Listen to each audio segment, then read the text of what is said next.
بەرنامەی ئەمڕۆ بە سپۆنسەری کۆمپانیای ئەسێ بۆ بازرگانی مۆبایل شیری ئەڵتونسا.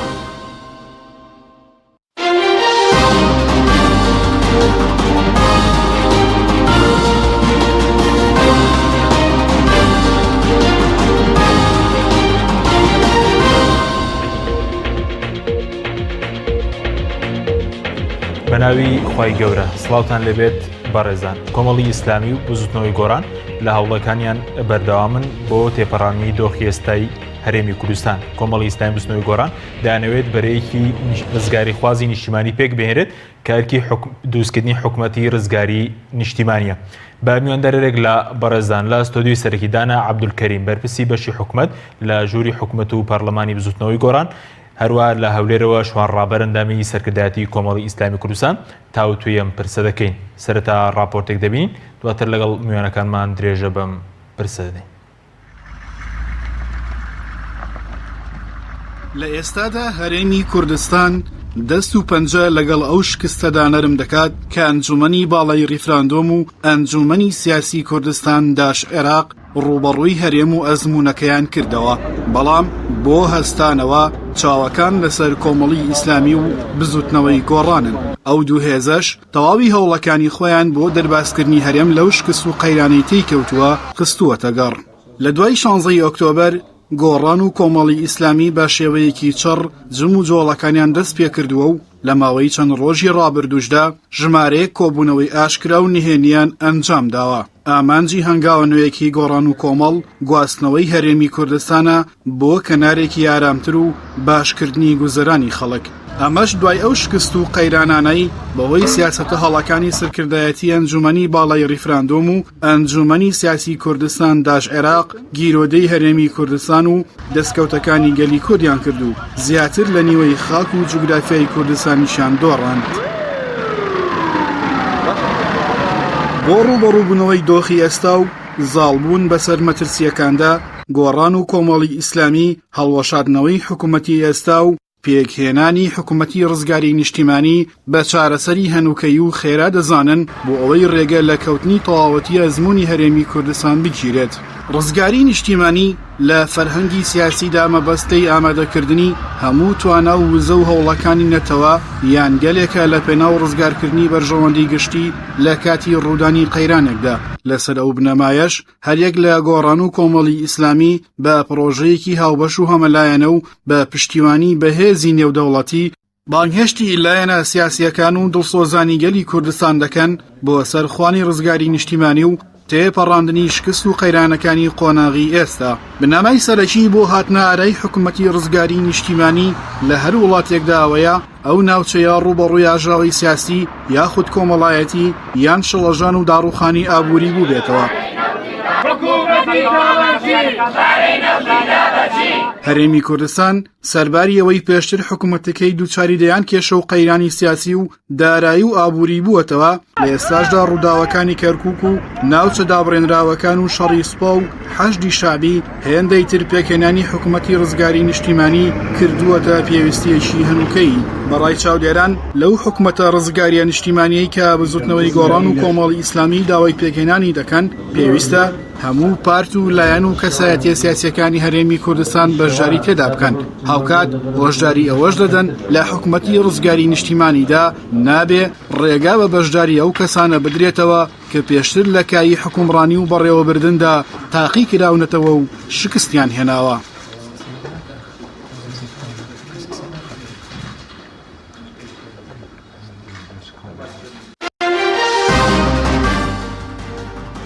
دووبارە سڵاوتان لێبێت بەڕێزان. سوپاس بۆ میوانەکانمان کاکدانا بەخێر بێن. سوپاس بۆ ئامادەبوو تاکە سەرتا لە بەڕێستانەوە دەست پێ بکەین. سەبارەت بە هەوڵەکانی کۆمەڵی ئیسلامی بزوتنەوەی گۆڕان بەکوێ گەیشتون بۆ چارەسەرکردنی دۆخی هەرێمی کوردستان؟ بەڵێ هەوڵەکان لە سەرەتای قۆناغی یەکەمیدایە بۆ پەیوەندیکردن بەو لایەنە سیاسیانەی کە هاوکاری بزوتنەوەی گۆڕان و کۆمەڵی ئیسلامین بۆ دەرباسکردنی دۆخی ئێستای هەرێمی کوردستان پاش ئەو شکستە نەخوازراوەی کە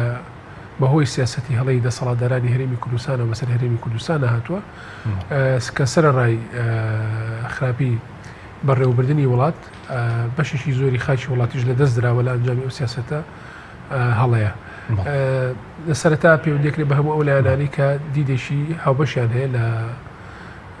لە بیر و بۆچوونەکانیان لە چۆلێتی چارەسەرکردنی دۆخەکە بۆی بتوانین بە هەموو لایەکمان و بە یارمەتی کۆمەڵگەی نێودەوڵەتی بە یارمەتی دۆستەکانی خەڵکی کوردستان بتوانین ئەم قۆناغا سەختە تێپەڕێنین و ئامادەکاری بکەین بۆ قۆناغی داهاتوو بۆی بتوانین خەڵکی کوردستان و هەرێمی کوردستان بەرەو کەناری ئارامی ببرێ. بەڵام ئەوەی هەوڵەکان هیچ بە ئەنجام گەشتون ئەوەی کە بۆ نمونەبەرێکی نیشتیمانی دروست بکرێت لە هەرێمی کوردستان سەر لەگەڵ لایەنەکان کراوە وەڵامی ئیجابی هەبوو لە لایەنەکانەوە؟ من ئەوم بۆ جەنابەت باس کرد کە لە قۆناغی سەرەتاین بۆ ئەوەی کە دەست بکرێت بە گفتوگۆکردن لەگەڵ لایەنانەی کە هاوبەشی تێڕوانینێکی هاوبەشیان هەیە بۆ چارەسەرکردنی ئەم قەیرانە سەختی کە ڕوبەڕووی هەرێمی کوردستان بۆتەوە. من دڵنیام زۆری ئەو لایەنانەش کە خەمخۆری خەڵکی کوردستانن و خەمخۆری چاکردنی بارودۆخی خەڵکی کوردستانن و خەمخۆری دەرباسکردنی هەرێمی کوردستانن لەم قۆناغە سەختەیە لەگەڵ بزوتنەوەی گۆڕان و کۆمەڵی ئیسلامی دەست لە ناودەست ئەکەن بۆ ئەوەی بتوانن بە هەموو لایەکمان دەرەنجامی ئەو سیاسەتە هەڵەیە کە دەسەڵاتدارانی هەرێمی کوردستان کردویانە بتوانین دانی کەم لەوە زیاتر هەرێمی کوردستان تووشی زەرەر و تووشی شکستی زیاتر نەبێت و لەم قۆناغەیە زەرەرەکان و شکستەکان بەم ئاستە بوەستێەوە بتوانێت بە هەموو لایەکمان حکوومەتیشی ڕزگاری نیشتیمانی لە چوارچێوەی شەرعێتی هەرێمی کوردستانە دروست بکەین بۆ ئەوەی ئەم حکوومەتە بتوانێت سێ ئەرکی سەرکی لە سەرشانی خۆی بگرێت. یەکەمیان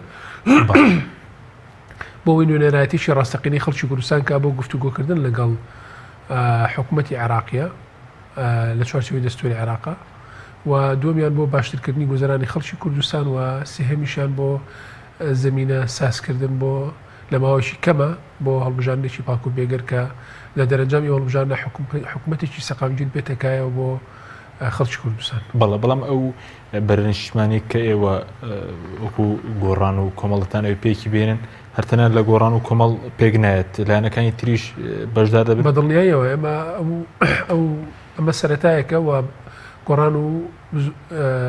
کۆمەڵی ئیسلامی بانگێشتی هەموو ئەو لایەنانە ئەکەن کە وەکو باسم کرد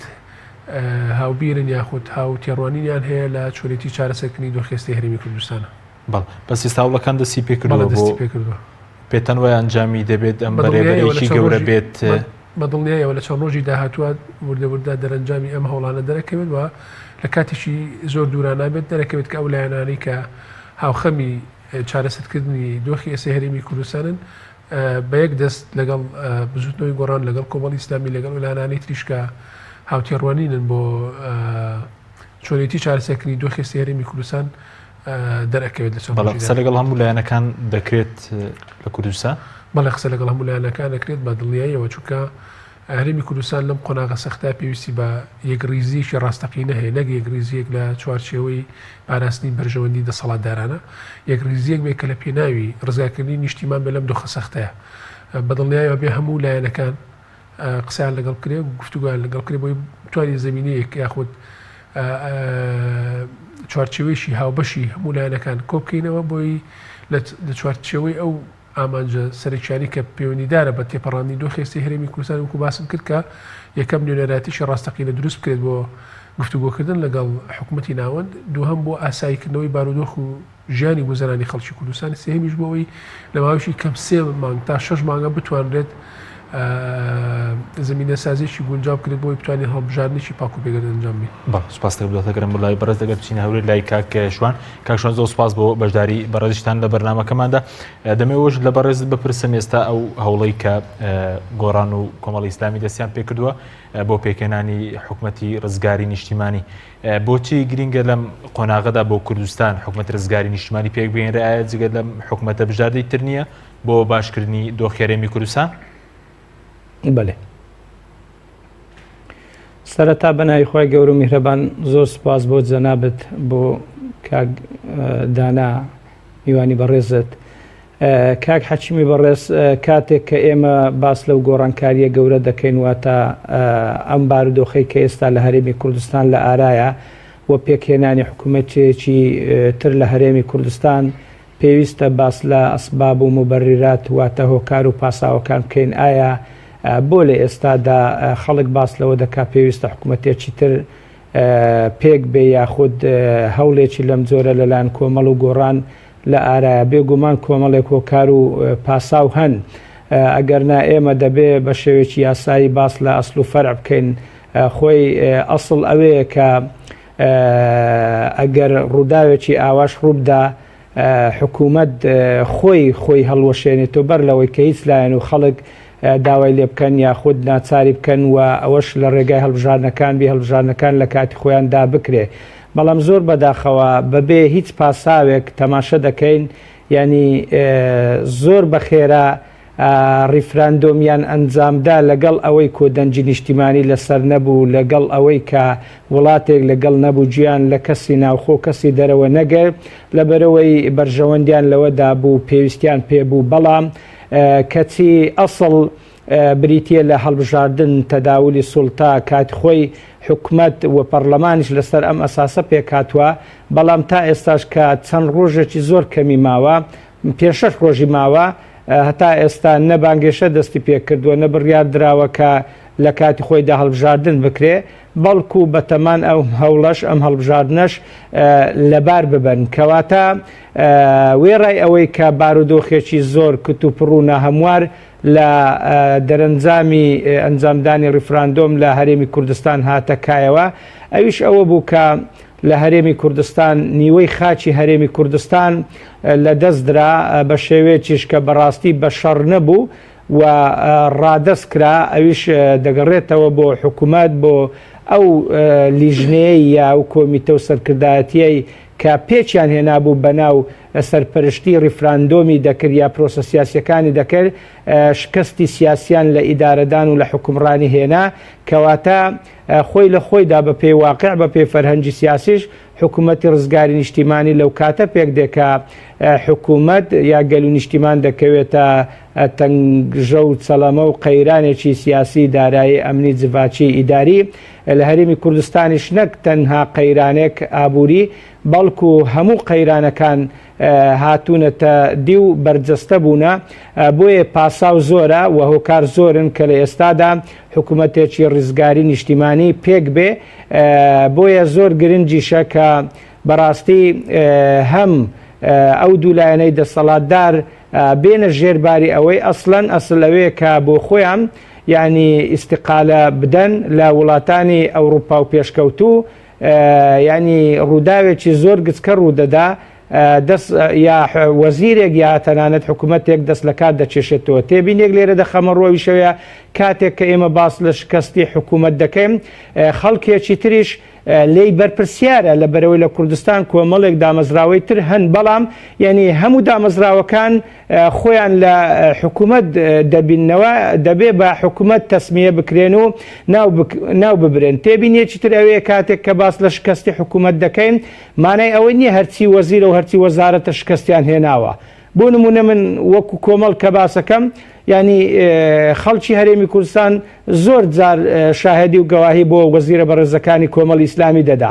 بەڵام کاتێک کە کۆمەڵ لەگەڵ گۆڕان داوای ینی پێکهێنانی حکوومەتێکی ڕزگاری نیشتیمانی دەکەن ئەو کاتە ئەگەر هاتو لایەنەکان لەگەڵی متەضامین و هەماهەنگ بوون هاتنە ژێرباری ئەوەی کام حکوومەتێک پێک بێ ئەو ئۆتۆماتیکیەن وەزیرە بەڕێزەکانی کۆمەڵیش ینی ئیستیقالە دەدەن و ئەوانیش دەستبەرداری پۆستی خۆیان دەبن کەواتە ئەو بارودۆخەی کە ئێستا لە هەرێمی کوردستان ڕووی داوا لە هەموو ڕوێکەوە بەسەر هەرێمی کوردستان هاتووە نیوەی خاچیان لە دەست داوە بە هەموو شتەکان بە هەموو بەرهەمەکان بۆ نمونە جاران هەرێمی کوردستان زۆر شانازی بە مەسەلەی نەوت دەکرد ئەوەی ئیعلان دەکرا 600 تا ینی 700,000 بەرمیل دەڕۆی ئێستا ناگاتە 200,000 بەرمیلیش 196,000 بەرمیل ڕۆژانە دەڕوە یعنی ئەو لە میانەی چ لە دەستدرا لە میانەی ئەو خاکەی کە تەسلیمی بەغداکرا لە میانەی ئەو ریفراندۆمەی کە ئەنجام درا کە گویان لە کەس لە ناو خۆ ڕانەگر کە گویان لە دەرەوە لەو دۆستانە ڕانەگر ئەگەر چی تهدیدیشیان کردن گوتیان کاکە ئێمە تەحملی مەسئولیت ناکەین کارەسات ڕوودەدا شت ڕوودەدا ئەوان هەر گوتیان حساب بۆ کەس ناکەین ئێستاش دێن داوا لە هەموو دنیا دەکەن دەپاڕێنەوە بەهانایان بێن کەسیان بەهانە نایە بەڵام ئەو کاتەش چاک دەبی کە هەندێک وڵات بەهانایانەوە دێن و دێنە سەرخەت بۆ نمونە پێش ڕاپەڕین مەجلیسی ئەمن گوتی کاکە ئەمن وەساتە دەکەم ضەمانەت دەکەم کە کێشەکانی هەرێمی کوردستان حەل دەکەم واتە کۆمەڵێک دەستکەوتی تر بۆ هەرێمی کوردستان بەدەست داد زۆر بەداخەوە ینی کە خوا پێی ڕەوانە دیتن ینی لە کەڵی خۆیان نهاتنە خوارێ ئەم ریفراندۆمیان ئەنجامدا ئێستا هەموو ڕۆژە لەبەر بەڕێز حەیدەر عەبادی دەپاڕێنەوە لەبەر بەغدا دەڵێن کاکە ئێمە ئامادەین هەر کاتێکەوە کاتی دیاریکەن و دەینە خزمەتتان و مەسەلەن بڵێن دانوستان ئەنجام دەدەن بەڵام حەیدەر عەبادی تا تەواو فەرزی سوڵتەنەکا بە قانون کە مەوارید و مەواقعی ڕئیسیە یعنی ئامادە نیە گفتوگۆشیان لەگەڵ بکاتەوە ئەم بارودۆخە پێویستی بە حکومەتێکی تری یعنی ئینتیقالی ڕاگوزەرە و کە ڕزگاری بی بۆ ئەوەی ئەم ملەتە ئەم ئیدارەیە ڕزگار بکە بەهانایەوە بێ چیتر خەڵک یعنی کوشتەی دەستی ئەم ئیدارێ و ئەم حکومەتە نەبی کە لە ڕابردوو هەبووە. بەڵێ سپاس دەکەم کاکدانە سەبارەت بە ئەم حکومەتە ئەگەر پێگنێنرێ بۆ نمونەیەکێتی و پارتی نێنە ژێرباری ئەم بارودۆخە دۆخی کوردستان چی بەسەر دێ بجادەی تر هەیە بۆ چارەسەرکردنی دۆخی هەرێم؟ بەڵێ بەدڵنیایەوە ئەوەی کە بزوتنەوەی گۆڕان و کۆمەڵی ئیسلامی بیریان لێکردوت و پرۆژەیشان بۆ ئامادە کردو کە لەگەڵ هەموو لایەنەکانی هەرێمی کوردستان قسەی لەسەرکەم بۆی ناوی شیرێنراوە ڕزگاری نیشتیمانی بۆ ئەوەی کە بە هەمومان بە یەک دەست بە یەک بەرنامە بتوانین ئەم قۆناغە تێپەڕێنین بەڵام بەڕاستی ئەگەر دەسەڵاتداران یارمەتی دەر نەبن و وەکو کاک ڕابەر باسی کرد کە خوان پێویستە خۆیان ئیستیقالە بکەن لەبەرەوەی شکستیان هێناوە لە جێبەجێکردنی ئەرکەکانیان ئەمە یەکەم جاریش نییە شکستێنن یعنی بەتایبەتی لە دوای 2023ەوە ئەم دەسەڵاتە شکستی هێناوە لە بە نیشتیمانیکردنی دامەزراوەکانی پێشمەرگە ئاسایش پۆلیس و دامەزراوەکانی تری حکوومەت و نەتوانراوە حتا لایەنی دادگاش وەکو دادگایەکی سەربەخۆ ئەرکەکانی خۆی جێبەجێ بکات لە ڕووی خزمەت گوزاریەوە لە ڕووی پێشکردنی پرۆسەی خوێندن و پرۆسەی چارەسەرکردن و پرۆسەی ئاوادانکردنەوەی وڵات لە هەموو ئەم ڕوانەوە ئەوەی کە پەیوەندی بە پێشخستنی ژێرخانی هەم زانستی هەم ئابووری هەم کۆمەڵایەتی ئەمانە شکستیان هێناوە بەڕاستی وە حتا لە ڕووی لەو چەند ساڵایە کە دەرفەتێکی زۆر باشە بۆ کە لە ڕووی دیبلۆماسی و پەیوەندیەکانی هەرێمی کوردستان بەهێزکەن لەگەڵ وڵاتانی دۆستی خەڵکی کوردستانە لەو شکستیان هێناوە بە تایبەتیش بەهۆی شەڕی داعشەوە هەرێمی کوردستان توانی دۆستایەتیشی باش لەگەڵ وڵاتانی دنیا ببەستێت بە هۆی دژایەتیکردنی و شەڕکردن لەگەڵ تیرۆریستانی داعشە بەڵام ئەمانە هەمووی نەتوانرا بە شێوەیەکی دامەزراوەی بە شێوەیەکی زانستی سوودی لێبیندێت و بخرێتە خزمەتی خەڵکی کوردستان بە پێچوانەوە هەموو ئەمانە خراوەتە خزمەتی چەند کەسێک و چەند لایەنێکەوە و دوجار ئەم کارەساتی لێکەوتەوە لەبەرەوە ئەگەر ئەم دەسەڵاتدارانە خۆیان دەست لە کار نەچێشنەوە بەدڵنیاییەوە ئەو مبادرانەیە ئەو پرۆژانی کە ئێستا بزوتنەوەی گۆڕان و کۆمەڵی ئیسلامی و سپین و دووسپێشە چەندین لایەنی تر ئەو تێڕوانینی بزوتنەوەی گۆڕان و کۆمەڵی ئیسلامیە بن لە دروستکردنی حکومەتی ڕزگاری نیشتیمانی ئەگەر ئەم دەسەڵاتە مل بۆ ئەوە نەدات بەدڵنیاییەوە خەڵکی کوردستان و هاوڵاتیانی کوردستان بژادری تریان لە بەردەمامێت چونکە ناتوانن چیتر بەرگەی ئەم قەیرانەیەک لە بژادەی تر چیە کە خەڵک لە بەرەسی داوێ بۆ نمونە بژادەی تر بریتە لە خۆپیشاندانی هێمنانەی مەدەنی بریتە لە فشارکردنی مەدەنیانە لە دەسەڵات بریتە لە ڕێگریکردن لە ئەنجامدانی کاری ئەم حکوومەتە کە فەشەلی هێناوە کە شکستی هێناوە لە نوێنەراتیکردنی خەڵکی کوردستان و هەروەها لە دروستکردنی حکومڕانێکی باش کە بتوانێت لانی کەمیژانی هاوڵاتیانی کوردستان لە ڕووی ئەمن و ئاسایشە بپارێزێ من حەزەکەم بە سەراحەت بڵێ ینی باسی بکەم ئەگەر کۆمەلگای نێودەوڵەتی و ئەگەر دۆستەکانی خەڵکی کوردستان نەبن یعنی ئەم هێزانی کە بەناوی جێبەجێکردنی یاسا و بەناوی دەستورەوە مەبەستیان بۆ کە کەرکووک و ناوچە دابراوەکانیان گرتوێتەوە ئەگەر دۆستەکانی خەڵکی کوردستان نەبن ئێستا ئەم هێزانە لەوانەیە پێیان ڕاکێشا بەرەو هەولێر بەرەو سلێمانی بەرەو دووهیچیش بەهات نایە بەڵام ئەوەی کە هەرێمی کوردستانی پاراستۆ بەڕاستی ئەم دەسەڵاتە نییە ئەم دەسەڵاتە نەیتوانی و هەرێمی کوردستان پارێزێت چونکە لە ماوەی 24 سەعاتە لە ماوەی 24 بۆ 48 سەعاتە نزیکی لە 150 خەڵکی کوردستان ڕادستی حکومەتی ناوەند کراوەتەوە کەواتە ئەگەر حکومەتی ناوەند چونکە هێزی پێشمەرگە لە کاتێکا بۆ کە پێشمەرگە شکۆیشی گەورەی هەیە بووە کە پێشمەرگە کە ئێستا شکۆیشی گەورەیە چکە ئەو شکستە بەڕاستی شکستی پێشمەرگە نەبووە پێشمەرگە ڕێی پێ نەدرا بەرگری لە خاکی کوردستانکە بە قەرارێکی سیاسی بە بڕیاری سیاسی پشتی پێشمەرگە بەردراوە لەبەرەوە لەم دۆخی ئێستاە لەم بارودۆخەیە ئەبێ دەسەڵاتداران خۆیان سوپاسی ئەو لایەنانە بکەن کە ئەیانێ ئەوان لەو ئەزمێ بەڵامگەشتەوە قەناعەتە کە سوپاسیان بکەن ئەوان ڕەنگە لە ئێستا و دژایەتی ئەم پرۆسەیە دەکەن ئەخر ئەگەر دژایەتی ئەم پرۆسێ بکەن بەڕاستی تەمەنی سیاسی خۆیان تەمەنی دەسەڵاتداری خۆیان تەمەنی حکوڕانی خۆیان بەرەوکەمی ئەوە چکە چیتر بەم شێوازە بەم جۆرە بیرکردنەوەی بەم جۆرە تەعاملکردنە لەگەڵ داخوازیەکانی خەڵکی کوردستان ناتوانن بەردەوام بن بۆچی نەتوان بەردەوام و 26 ساڵە بەردەوام منەوەن ئێستا بەرەو کۆتایی ئەڕەوە ئەو نەتیجەیە ئەوە ئەنجامەکەیتی کەی بینین ئەگەر مل بۆ ئەوە نەدەن کە نەک تەنها مەسەلە دەسەڵاتدارانە بێ هەموو لایەکمان مل بۆ ئەوە بدەین کە یاسا سەروەر بێ و هیچ کەسێک هیچ لایەنێک لەسەر و یاساوە نەبێ و دامەزراوەکانی حکوومەتی هەرێم بە هەموو بەشەکانیەوە لەسەر بنەمایکی زانستی لەسەر بنەمای پێشکەشکردنی خزمەتگوزاری بە خەڵک ئیش و کارەکانی خۆ بکە و حکوومەتی هەرێمی کوردستان بتوانێت نوێنەرایەتیشی ڕاستەقینی خەڵکی کوردستان کە لە گفتوگۆکانیە لەگەڵ حکوومەتی ناوەدا ئێستا ئەم حکوومەتە شکستی هێناوە چۆن ئەتوانن بچێن حکوومەتێکی شکست خواردو چۆن ئەتوانێت بچێت گفتوگۆ لەگەڵ حکوومەتی ناوەندی بکە ئەبێ حکوومەتێکی تر دروستکرێ ئەم حکوومەتە کە بتوانێت هەیبەت و مەکانەتی خەڵکی کوردستان بە پارێزراوی بێڵێت توشکەمە لە دەستوری عێراقا ڕاستە هەموو ئامانجەکانی خەڵکی کوردستان لە دەستوری عێراقا بەدیناتەوە بەڵام لانی کەم بەشێکی باش لە داخوازیەکان لە ئامانجەکانی خەڵکی کوردستان کە لە چەند ساڵی ڕابردووە خەباتی بکردو لە دەستوری عێراقا چەسپاوە ئەگەر نوێنەرایەتیشی ڕاستەقینە نەبێ حکوومەتێکی بەهێز نەبێت کە بتوانێت لەگەڵ بەغا دانوستانێکی بەهێز بکات بۆ پاراستنی مافەکانمان دوور نییە ئەو مافانەشی کە لە دەستورها پێشێری بکەن چونکە تا ئێساکە عێراق بەڕاستی بەهۆی ئەو شەڕە زۆری کە لە دوای ڕزگارکردنی عێراقەوە هاتووتەکایەوە بۆ فترێکی زۆر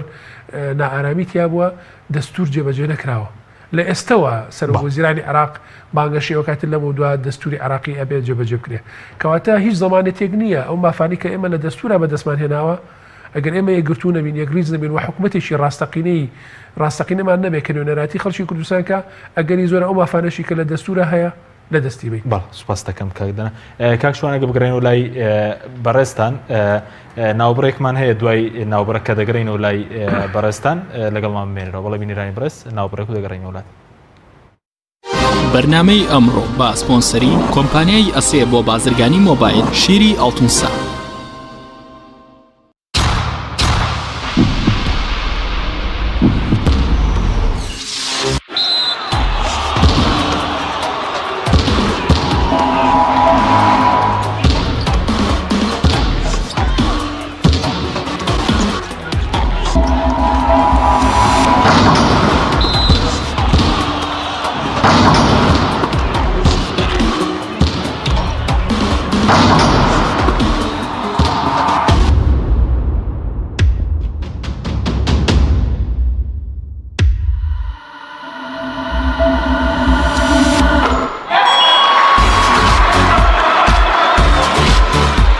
سەرکەوتنە گەورەیە تەنها شیری وشکی ئەڵتونسایە تەمێکی ڕاستەقینە و 100 لە 100 سروشتی نۆشی کە و هەمیشە بە بەهێزی بمێنەرەوە. نوێترین ئۆفەر لە کۆمپانیای ئەسێەوە ئێستا مۆبایلی زیرەکی ئەسێ Q5S 4G LTE کە بە فینگرپرینت کار دەکات بە قستی مانگانەی تەنها 59,000 پێشەکی و مانگی تەنها 14,000 دینار. نوێترین مۆبایلی زیرەک و پێشکەوت و بە نزمترین نرخ بۆ تۆی خۆشەویست ئەسێ Q5S 4G LTE.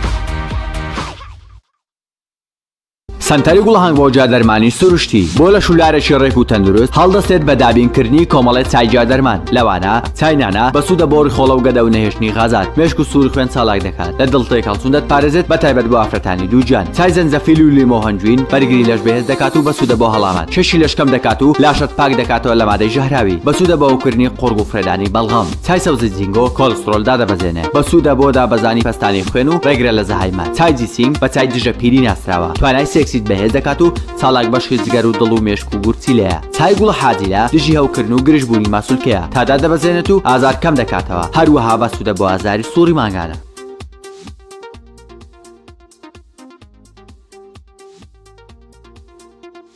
کۆمپانیای دنیا دیکۆر. کۆمپانیای دنیا دیکۆر ئامادەیە بۆ دانانی دیکۆراتی ماڵ و شوێنە گشتی و حکومیەکان. کۆمپانیای دنیا دیکۆر هەڵدەستێت بە دروستکردن و دانانی کەوانتەر و ژووری نووسن و ئۆفیسی گەشت و گوزار و جبسم بۆردی مەغریبی و کاغەزی دیواری ئیتاڵی و تەختەی ئەرزی تورکی و ئەڵمانی و جیاکردنەوەی هۆڵ بە HDF و MDF و داری سروشتی. کۆمپانیای دنیا دیکۆر دنیایەک بۆ دیکۆراتەکانتان. ناونیشان سلێمانی فەرعی یەکەم شەقامی بازنەی مەلیک مەحموود بەرامبەر پارکی مەلیک مەحموود. فەرعی دووەم شەقامی بازنەی مەلیک مەحموود بەرامبەر سۆپەرمارکێتی ئاڵتون. فەرعی سێیەم ناوچەی پیشەسازی یەک بەرامبەر تاقیگەی بیناسازی. کۆمپانیای دنیا دیکۆر. تۆپ ئارت تاکە بریکاری تۆڕی میدیایی کۆمەڵ بۆ دروستکردن و بڵاوکردنەوەی ڕیکلام. تۆپ ئارت.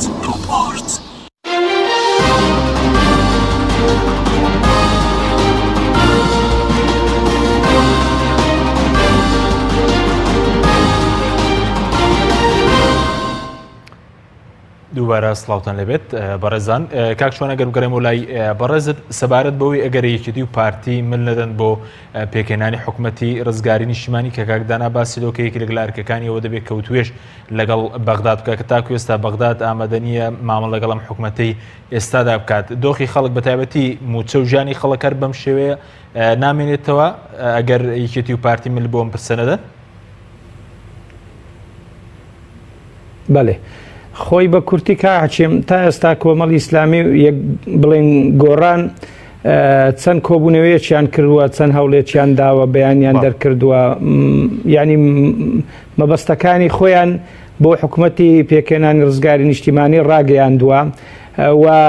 لە داهاتووشدا بەڕاستی لەسەر دوو ئاستی سەرەکی و گرنگ کار دەکەن. یەک لەسەر ئاستی نێوخۆ یەک لەسەر ئاستی دەرەکی. لەسەر ئاستی نێوخۆ لە ڕێگای پەرلەمان لە ڕێگای خەڵک لە ڕێگای فشار لە ڕێگای ئیعلام لە ڕێگای پەرلەمان بۆ ئەوەی لە چوارچێوەی یاسابی بۆ یاسا بکرێت لەگەڵ فراکسیۆنەکان هەوڵ دەدرێت یعنی دەنجی پێویست بەدەست بێ و هەروەها لەگەڵ ئەحزاب و لایەنەکانی تریش کار دەکرێت بۆ پێکهێنانی دەنجی دلێر و باش بۆ دروستکردنی هاوپەیمانەتی تەنانەت لەگەڵ خەڵکێک لە پارتی و لە یەکێتیش تەبعاً لەگەڵ ئەوانش قسە دەکرێت چونکە لە نێو پارتیش هەمویان ڕێیان وەکو یەکە نا هەمووشیان وەکو یەک لەگەڵ ریفراندۆم بوون بەڵام زۆرینە وابووە ئەم ڕایە فەرز کرا. لە ڕووی دەرەوەش لەگەڵ بەغدا لەگەڵ ڕێکخرا و وڵاتە پەیوەندی دار و سەرچیەکان ئیدی ئەگەر ئەم حکوومەتە پێک بێ و مسانەدەی نێو دەوڵەتیشی هەبی بە تەکید ئەو کاتە بەغداش باشتر دێتە ژێربار و گوێی لێ دەگری و یەکێتی و پارتیش باشتر دێنە ژێربار و گوێی لێ دەگری و تەصفیەی حسابات و مەشاکیلش لەگەڵ بەغدا دەبێ و دۆخێکی نوێ دێتە ئارا یعنی بەپێی دەستوری عێراق کە پێشتێ هەمومان لەسەری ڕێک کەوتوین. یعنی ئەو کاتە کێشەی میزانیە و بودجە و موچە و ئەو مەسایلانە هەمووی هەڵ دەبێ. حەز دەکەم لێرە ئەوە بە جەنابیشتان بڵێم یعنی وامەزان کە تا ئێستا لە ڕابردوو یعنی دەسەڵاتی هەرێمی کوردستان زۆر زولمی لە خەڵک کردووە. بەڕاستی ئێستا تەماشای یعنی خەڵک کە بە تایبەتی خەڵکی کارمەند و موچەخۆر و ئەوانە ئەگەر مەگەر کەسێک حزبیەکی زۆر قوحبی ئەگەرنا ئەوەندە خەڵک بێزارە هەمویان تەمەنا دەکەن سەر بە بەغداوە بن موچیان سەر بە بەغداوە بی. پێیان وایە حکوومەتی ئێرە تا ئێستا لەسەر حسابی خەڵکی مستحق حەقی ئەوانی خواردووە بەڵام یعنی حکوومەتی بەغدا موچەکە بە تەواوی دەدا. بۆ نمونە حکوومەتی هەرێمی کوردستان هەمیشە ڕای گەیاندووە کە ئێمە خاوەنی 1,400,000 کارمەندین بەڵام بەداخەوە ئەوەندە موچەخۆر و کارمەندەی نییە بە کردار لەوانەیە یعنی 600-700 هەبی. ئەوەی تر چییە؟ ئەوەی تر بندیوارە نەفرێک مستحقە یەک موچەی نییە نەفرێکیش نامستحقە لەوانەیە سێ موچەی هەبی چەند عەرزی وەرگربی زۆر جار مستەفید ببی. ئیدی ئەگەر بێت و ئەم حکوومەتە پێک بێ ینی بە تایبەتیش یەکێتی پارتی نەیکەنە کێشە و بێنە ژێربار ئەسڵەن دەبی بە فەخر و شانازی و بە شتێکی زۆر باشی بزانن کە ئەم ینی مەسئولیەتە لەسەر شانی ئەوان هەستی. بەڵێ کەواتە بۆ نمونە بەڕێزت باس لەوە کە لە ئاستی ناوخۆ گۆڕان و کۆمەڵ لە بەردەمەوەدان کۆمەڵێک کار بکەن لەگەڵ لایەنەکە قسە بکەن و لە پەرلەمانیش دەنگی پێویست کۆ بکەنەوە. ئێستا هەوڵەکان دەستی پێکردوە یاخود دەتوانرێت بۆ نمونە کۆمەڵ و گۆڕان لە پەرلەمان بچووکەم حکوومەتە دەبێت لە پەرلەمانەوە یاسای بۆ دەربکرێت ئەرکەکانی دیاری بکرێت دەتوانرێت ئەمە بکرێت؟ بەتەکید ئاخر کۆبوونەوە ئەمڕۆ بووە کۆبوونەوەی لوتکە لە نێوان کۆمەڵ و گۆڕان کراوە لەم کۆبوونەوەیە باس لەم ڕێکار و هەوڵانە کراوە کە لە داهاتوودا بە چ میکانیزمێکی سەرکەوتوی خێرا بتوانین یعنی ئەم هەوڵانە بدەین ئەم مەبەستانە بەرجەستە بکەین ناشڵێن ینی هەرچی دەمانەوێت دەکرێ و دەڵوێ و دێتە دی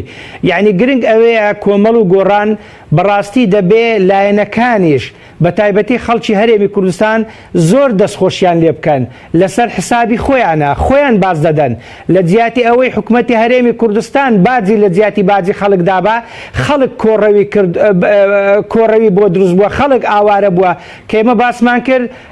سەدا پەنجاویەکی خاچی هەرێمی کوردستان لە دەستدراوە بە هەموو شتەکانەوە بۆ نمونە حکوومەتی هەرێم خۆی دەڵێ 400 کەسی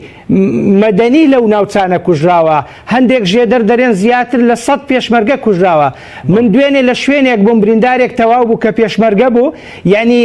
منداڵەکانی کە 12 ساڵی بوون وەشەقامی کەوتن ینی لە تاواد ئەوەندە تێکچوون ئەدی ینی ئەم هەموو یەتیمە ئەم هەموو بێوەژنە ئەم هەموو مەساریف و دەردەسەری و دەربەسەریە ئەوە مەسەلەن هەموو حکوومەتی هەرێمی کوردستان لی بەرپرسیارە کۆمەڵ و گۆڕان دێن باری ئەم حکوومەتە ڕاست دەکەنەوە باری ئەم میلەتە ڕاست دەکەنەوە دەیانەوێت ڕزگاری بکەن جا بەڕاستی خۆشبەختی بۆ کەسێک بۆ لایەنێک بۆ خەڵکێکە لەگەڵ کۆمەڵ و گۆڕان دەستبارە دەستگرە یعنی هەماهەنگە یارمەتیان دەدا ئەم هەوڵەی کۆمەڵ و گۆڕان لە دژی حکوومەت و لە دژی خەڵک نییە بۆ ڕزگارکردنی نیشتیمانە بۆ ڕزگارکردنی خاکە بۆ گەڕانەوەی سەروەری و سیادەی هەرێمی کوردستانە کە زەرەر لە نیوە بگەڕێتەوە قازانجا ئەوەندەش لە دەست نەدرێ ئەم حکوومەتەی ئێستا هەیە لەبەرەوەی شکستی هێناوە یعنی بەڕاستی نە لە ڕووی نێودەوڵەتی نە لە بەغدا مامەڵەیەکی ئەو توی لەگەڵ ناکرێت بەڵام لەوانەیە ئەگەر خەڵکێکی تر بێ ئەو کاتە مووقیف و هەڵوێستیشیان نێرتر بی داشیان سوارتر بی و بە باشترش بتوانن بەرگری لە مافی خەڵک بکەن کۆمەڵ و گۆڕان لە ڕابردوو سەلماندیتیان ینی بەو هەڵوێستانەی کە هەیەە باز دەدەن لە پێناوی خەڵک ئێستاش ئەگەر بستنە بەغدا بەم شێوەیە بەرگری دەکەن وەکو وەفدەکانی ڕابردووی دەسەڵاتداران ینی داوای ماف و دەستکەوت بۆ خۆیان ناکەن بۆ حیزبی خۆیان ناکەن ینی بەڵکو داوای ماف موچە میزانیە هەموو شتەکان بۆ چێ دەکەن بۆ خەڵکی هەرێمی کوردستان دەکەن بەڵێ سوپاس دەکەم کاکشوان کاک دانەگە بگەرم بۆلای بەرز کەواتە لە ئاستی بڵین بەغدا لە ئاستی هەرێمیەتی و نێودەوڵەتیش جۆرێک لە ڕێخۆشکەری هەیە بۆ دروستبوونی ئەم حکوومەتی ڕزگاری نیشتیمانیە بەڵێ بەنسبەت حکوومەتی ناوەندەوە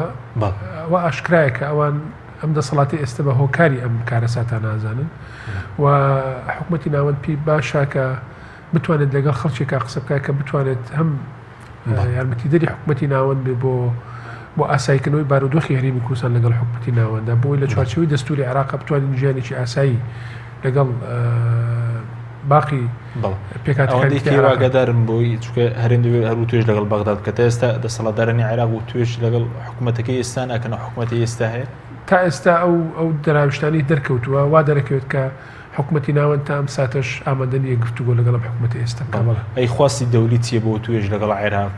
ینی چۆن توێژێک بکرێت کێتیدا بەشدار بێ ئەوەندەی کێ واگەدار بن بۆم پرسە خواستی دۆستەکانی کورد لە وڵاتانی دەرەوە بە تایبەتی ئەمریکا بەریتانیەکان فەڕەنسیەکان ئەڵمانیەکان هەمووی هانی حکوومەتی عێراقی و حکوومەتی هەرێمیە ناو بە گفتوگۆ کێشەکان چارەسەر پێ و دوورکەوینەوە لە ئاڵۆزی و لە شەڕ و لە چوارچەوەی دەستوری عێراق و پاراستنی خاشی عێراق ئەمە دۆستەکانمان وامان پێڵن ئەم گفتوگۆیانە بکرێت ئێستا گرنگە ئێمە داواکاری دۆستەکانمان بە هەند وەربگرین چونکە لە کاتی بڕاردان لە سەر پرۆسی ڕیفراندۆم دەسەڵاتداران جوان لە دۆستەکانی خەڵکی کوردستان نەگرت و باشکرا ئەمریکیەکان و بەریتانیەکان فەڕەنسیەکان ئەڵمانیەکان بە دەسەڵاتداریان وت کە ئێستا کاتی ڕیفراندۆم نییە ئێوە گرنگە لەگەڵ حکوومەتی عێراقی هاوکار بن بۆ ئەوەی ئەو بەشەی کە ماوە لە شەڕی دژی داعش کۆتایی پێبێت و عێراق بە قۆناغێکی ئارامتر بڕاوە ئێمەش وەکو دۆستی ئێوە هاوکار و پشتیوانتانە بین بۆی لەگەڵ حکوومەتی عێراق ئەو پرسانی کە چارەسەر نەکرا وەکو مادەی 140 وەکو پرسی پێشمەرگا وەکو پرسی بودجا وەکو مافە دەستوریەکانی خەڵکی کوردستان و حکوومەتی هەرێمی کوردستان لە دەستوری عێراق ئەوانی جێبەجێ نەکراوە ئێمە هاوکاری ئەوە بین بۆ ئەوەی لەگەڵ حکوومەتی عێراقی بدەنە ڕێککەوتن لەو بارەیەوە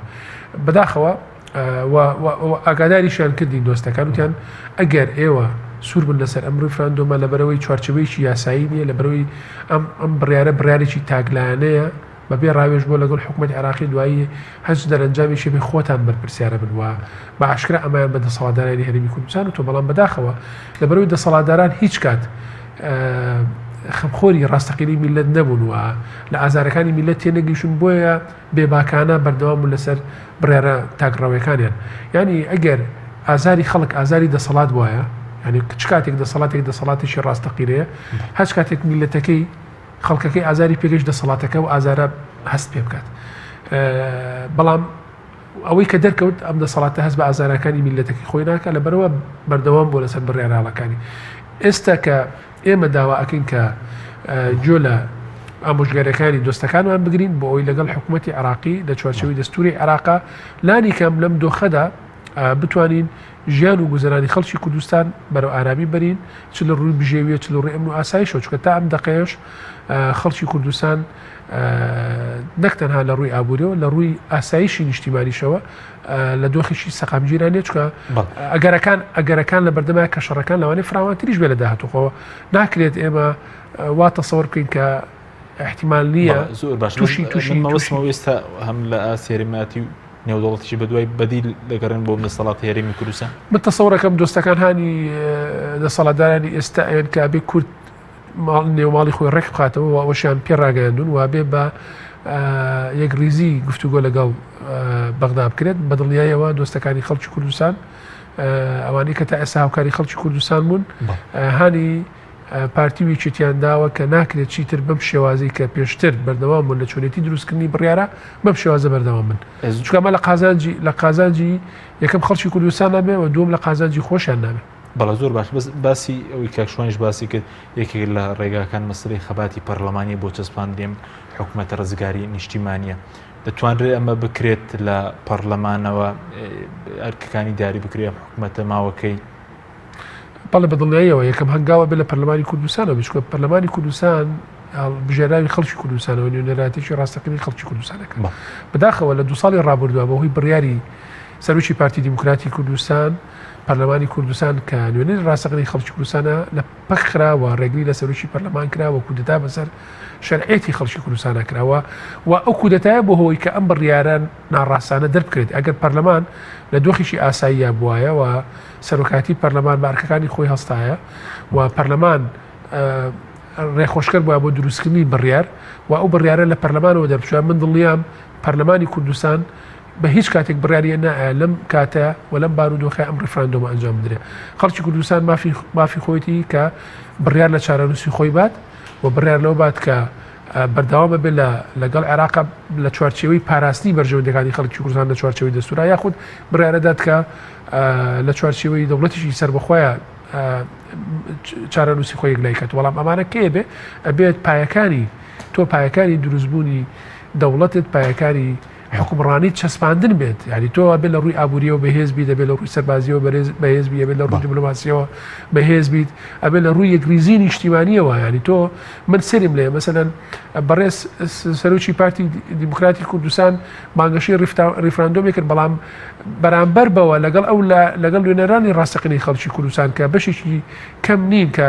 بزوتنەوەی گۆڕان و کۆمەڵی ئیسلامی لە 130 دەنگەکانی پەرلەمانی کوردستانیان بەدێزێناوە بە پێچوانەوە ئەو هەنگاوانی کە سەرۆکی پارتیەیە ڕێک جۆرێک لە دژایەتیکردنی بوو بەرامبەر بە زوتنەوەی گۆڕان و بەرامبەر بە کۆمەڵی ئیسلامی ئەمەش نەک یەکریزی نیشتیمانی دروستەکە بەڵکو لاوازیشی یەکریزی وای دەرخست لە ناو هەرێمی کوردستانە کە دۆستەکانمان بە وایان لێکایەوە لە شیکردنەوەکانی خۆیانە کە خەڵکی کوردستان ناتوانێت لەم قۆناغا بەسەرکەوتوی ئەم پرۆسیە تێپەڕێن. سوپاس دەکەم کاکدان کاک شوانگە بگەڕێمەوە لای بەڕێز لە سەروبەندێم هەوڵی کۆمەڵ و گۆڕان بۆ پێکەنانی حکوومەتی ڕزگاری نیشتیمانی ئێستا ئێمە دەبینین هەوڵی ئێستا باز لەوەکی کە بەیانی پەرلەمانی کوردستان یەکێتی و پارتی و کۆبوونەوە باز لە درێژکردنەوەی تەمەنی پەرلەمان و حکوومەت دەکرێت ئەگەر ئەم هەوڵە بدرێت دۆخێرێم زیاتر ئاڵۆستر نادوێت ئەگەر ئەمە بچێتە بواری جێبەجێکردنەوە خۆی بەڕاستی کاک حەچیم بەبێ ئەم ڕووداوەش یەکێتی و پارتی لە هەوڵی ئەوە دابوون کە تەمەنی پەرلەمان و حکومەت درێژ بکەنەوە هەڵبژاردن نەکرێت کەواتە ئەم باردۆخێک کە بەسەر هەرێمی کوردستان داهات بۆ ئەوان 2/6 پاساوە ینی لەوانەیە لەو بارودۆخەی زۆر بە باشتر بە حەقی بزانن کە تەمەنی خۆیان درێژ بکەنەوەش هەموو شتێکی ئاسایی و نایاساییە ینی وەک سەرەتاش باسم کرد ئەسڵ ئەوێ لە کاتی خۆیدا ینی هەڵبژاردنەکان بکرێ و پەرلەمانی نوێ و حکوومەتی نوێ پێک بێتن. بەڵێ ئەگەرەمە بکرێت پێ دوایە دۆخەکە چی بەسەر دۆخی کوردستان کەم قەیرانەیە دۆخی خەڵک بە تایبەتی مەسلەی موچە کە تاکو ئێستا دیار نیایە موچێ مانگەش دابش دەکرێت یاخودنا. وەڵام من پێم وایە بەڕاستی ینی تا بەم عقلیەتە بەم میکانیزمە ئیدارەی هەرێمی کوردستان بکرێ چارەنووسی هەرێمی کوردستان لەوە باشتر نابی بەڵکو خراپتریش دەبی لەبەرەوەی هەم لە ڕابردوو ئەدای حکوومەت وەکو پێویست نەبووە بە کۆمەڵێک بەڵگا لە کۆمەڵێک ڕۆوە